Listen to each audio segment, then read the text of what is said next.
Hello, everyone. Today we are going to discuss box and whisker plots. So, what we need to discuss, first of all, is the fact that a box and whisker plot is another visual representation, and it shows us how the data is distributed and helps us find quartiles. So, the first thing we need to do is we need to find the median. So, we have 16 student scores, so the median is our middle value. So to find the middle value, you put the data in order like we have here, and then we find the middle. So since there's 16, the middle means there's going to be 8 below and 8 above. So our median is right here. Since there's an even number of data points, our median is not a data point, but it's the average of 73 and 74. So we add those two together and divide by 2, and that gives me 73.5. If it were an odd, it would be the number in the middle, and you can do a check off top and bottom. So to find the range is defined as the difference. So we do 98 minus 52.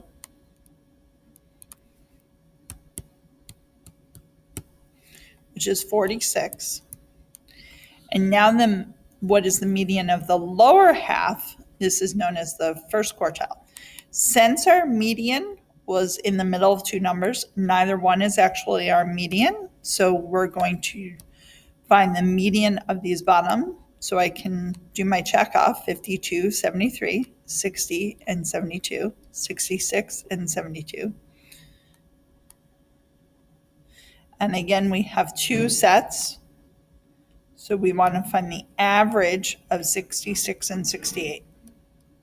So we add those two together and divide by 2, and our quartile 1 is 67. We do the exact same thing for the top. So again, I know there's 8 numbers, so I'm looking for the middle. So it's 82 plus 84 divided by 2, so it's 83. Now, I have my calculator here on the screen because I want to show you that your calculator will actually do this for you. So if we go to our calculator and we're going to hit the stat button, which is 2 to the right of the green button. And what we want to do is we want to do edit, and you see it pulls up these lists. So the first thing I need to do is I need to type my values into the list. So I'm going to go ahead and type my values into the list. So pause and do this. So you can see I just typed all the numbers, and when there was repeats, like there was 2 66s, I typed both of those. I typed all the values, so I have 16 numbers here. Now I want to calculate, and I want to find out what my range, first and third quartile are, as well as my median. So I'm going to hit stat again, and then I'm going to arrow over to calculate. And we want to do the one variable statistics because there is only one variable here, and that's test scores. Enter. And then I put my data in L1. If you put it in a different list, you would just change that there. Enter, enter, enter. And you can see it gives me lots of information here. This X bar is our mean, actually. That's the average. This weird E thing, X, that means the sum. This X squared is really just the sum squared. We're not going to worry about S or sigma yet. N, that's the number of data points. So that's important because it was 16. Then you can see it gives me the information I need for my box plot. This is called my 5-number summary. So our 5-number summary is what it tells me right there, which is our min, which is our minimum value, is 52. Q1 is 67, which is exactly what we found the long way. Our median is 73.5, which is what we found. Q3 is 83, and then our max is 98. That is our 5-number summary. So to read on here, So the first and third quartiles are sometimes known as the lower and upper quartiles, respectively. The quartiles are median, and the lowest and highest value in a data set comprise what is known as the 5-number summary. So we just got our 5-number summary off of our calculator. This plot is also known as the box and whisker plot, our box plot. So use the data from exercise 1 to do this. So our box plot is always on a number line.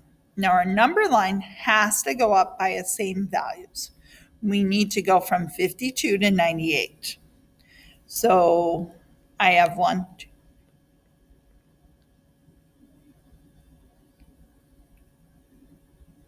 I have 15 values and I need to cover, or I have 15 spaces. I need to cover 48 or 46 we found. So I'm going to go by fives. You need to always go by, actually, I think I can go by fours. You need to always go by an equal amount.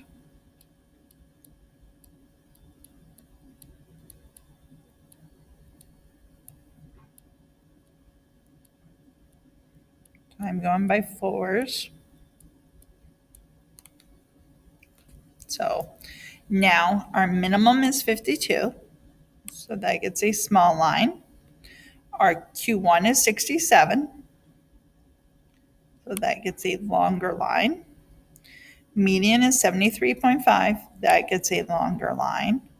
Q3 is 83. That gets a longer line. And our maximum is 98. That gets a little line. We turn our 3 long lines into the box. And then our minimum and our maximum are our whiskers. And that is what our box plot or our box and whisker plot looks like for that graph. Now your calculator will tell you this as well. To get the box plot, we do second y equals plot 1, and I want to do a box and whisker plot. So I'm going to turn that on, and then in my next one, I arrow over. This one doesn't include outliers, or the first one excludes the outliers. Second one does, just your box plot. We only need one list. And then we want to do a zoom, and option 9 is stats. And there you go. And that shows me my box plot. So now example 3. Which of the following box plots shows data set with the greatest median? So our median is always our middle value. So if we look at choice 1 here, our median is 30.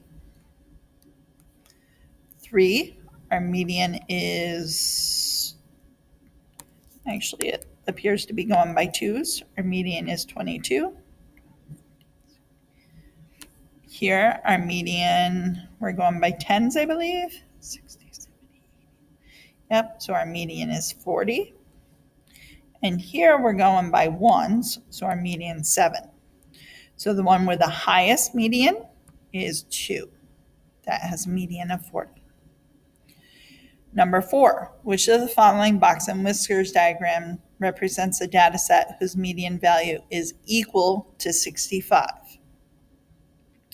So here's our 4 choices.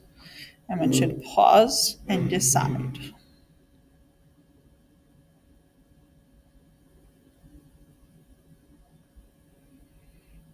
So the correct choice is choice 2, which I don't know where the number went, but that has a median of 65. So that's the end of our video for today. If you have any questions, please ask me tomorrow in class.